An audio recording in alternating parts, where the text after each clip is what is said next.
Bonjour à toi cher spectateur, Pompo the cinéphile de Takayuki Hirao.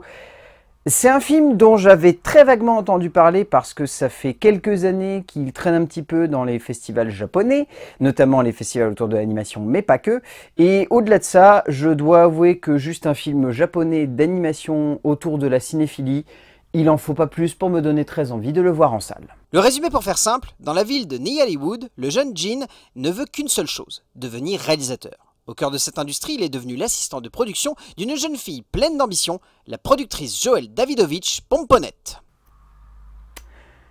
C'est un bonheur de voir un film qui cherche non seulement à être amoureux de cinéma, à transmettre cet amour du cinéma,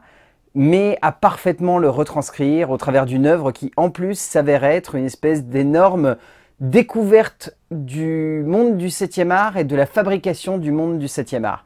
Et là-dedans, Hirao a vraiment réussi à capter quelque chose qui, je trouve, est tellement délicieux à suivre et tellement plaisant en tant que cinéphile, mais même juste en tant que spectateur, qu'on se laisse complètement embarquer par cette petite aventure. Honnêtement, ça faisait longtemps que j'étais pas autant en train de jubiler devant un film, à vouloir savoir comment allait s'en sortir le personnage de Jin. Et je pense que c'est là-dedans qu'Hirao a vraiment réussi à capter une puissance cinématographique que peu de réalisateurs finalement arrivent à capter, c'est-à-dire ce plaisir de voir un personnage avancer sans forcément qu'il y ait tant que ça d'antagonistes sur son chemin. Et certes, ça peut donner l'impression que le récit est un peu desservi par ça, mais pas du tout. Il y a tellement derrière une envie de montrer à quel point le cinéma c'est d'une immense complexité, mais en même temps que c'est tellement jouissif de construire un film, de le faire aboutir, de le voir projeté ensuite sur un écran de cinéma. Tout ça en fait est réuni au sein d'un long métrage qui en plus de cela est beau, est vraiment dynamique, possède des personnages et des traits de caractère qui vont forcément vous faire plaisir, va faire écho à d'autres longs métrages de cinéma qui eux aussi parlent de la construction d'un long métrage. C'est un film qui est tellement généreux et finalement tellement simple aussi dans sa construction, parfois même peut-être un peu simpliste, mais dans cette simplicité, il se dégage vraiment une émotion tellement pure et une sincérité tellement évidente dans le besoin de montrer ce qu'est le cinéma, pas uniquement comment on fait un film, mais ce qu'il transmet et surtout à quel point pour un réalisateur il y a une identification primaire au besoin de vouloir montrer ses personnages. Et bien le fait de montrer tout ça, Hirao le fait très bien et en plus de ça dans un film qui est purement et simplement jouissif. Vous le savez si vous suivez cette chaîne, mais j'aime quand on met en relief le monde du cinéma dans un long métrage de cinéma, cherchant tout aussi bien à simplement parler de la créativité que d'explorer le monde du 7e art pour en montrer les rouages et en révéler quelques petits secrets de création. Takayuki Hirao fait du personnage de Pomponette la base d'une exploration créative qui ravira les plus cinéphiles des spectateurs tout autant que ceux qui aiment simplement comprendre comment se fait le cinéma, comment s'apprend le cinéma et comment on aime le cinéma. Pour une œuvre douce, pleine de lumière et de bonheur, peut-être un poil excessif par moments dans sa forme, mais d'une vraie passion dans son fond et son exécution. En termes d'écriture, donc le long métrage se base sur le comics de Shogo Sugitani et il est donc développé par Takayuki Hirao. Je trouve en fait que dans cette écriture, il y a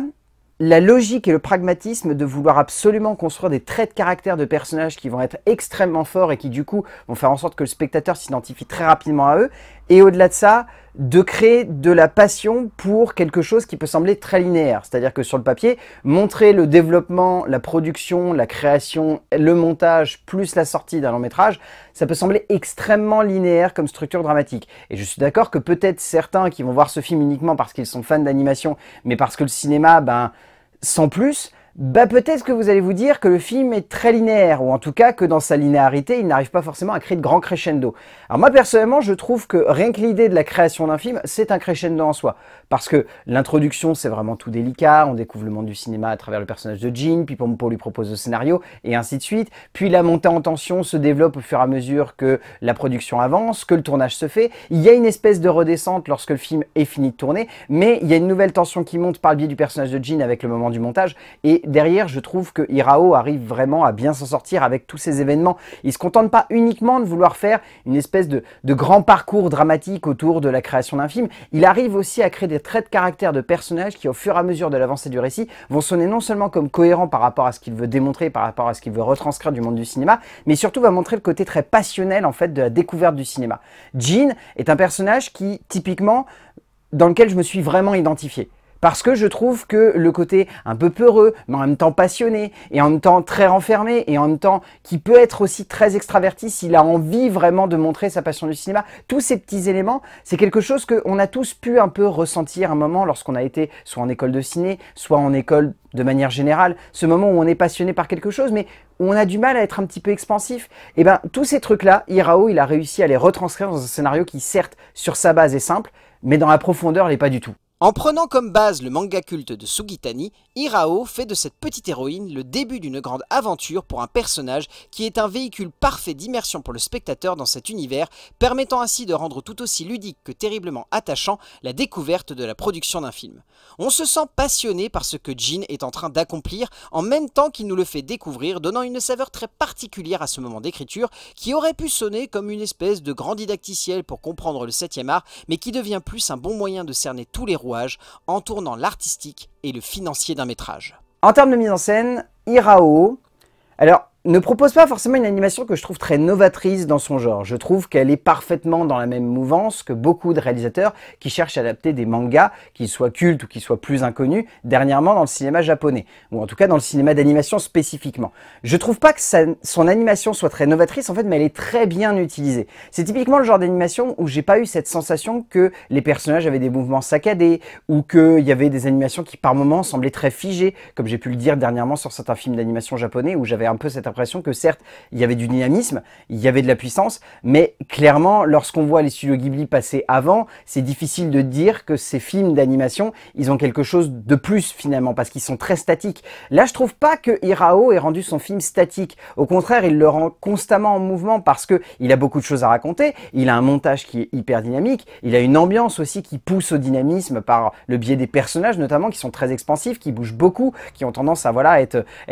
très présent finalement dans l'image, et là-dedans, je trouve qu'il arrive vraiment à retranscrire un rythme, une ambiance, un côté très passionnel, encore une fois, autour des personnages, de montrer à quel point ils aiment le cinéma et à quel point ils ont envie de transmettre cette passion. Et tous ces petits trucs, en fait, forment un espèce de tout où on se dit, bah certes, l'animation, elle n'est pas neuve, mais elle est particulièrement bien utilisée. Et si elle est bien utilisée, du coup, elle est dynamique. Et si elle est dynamique, le réalisateur peut se permettre d'autres petites folies. Et ces petites folies, elles viennent forcément en lien avec le sujet qu'il convoque, c'est-à-dire le cinéma, dans le cinéma. Sans forcément que l'animation soit étonnante ou novatrice, on sent qu'Hirao a fait de celle-ci un joli jeu avec le spectateur et surtout avec le cinéma tout simplement, s'amusant à déconstruire l'idée d'une image cinématographique pour jouer encore plus avec cette idée que le 7e art est un outil de création avant d'être un outil d'émotion. En superposant des effets qui font vraiment cinéma pour débutants, en s'amusant à jouer sur différents aspects de la construction d'une image cinématographique, en cherchant le plus possible à faire du spectateur un véritable aventurier de la découverte de la création audiovisuelle par sa mise en scène, le cinéaste japonais joue encore une fois sur l'aspect ludique de son œuvre sans perdre de vue cette idée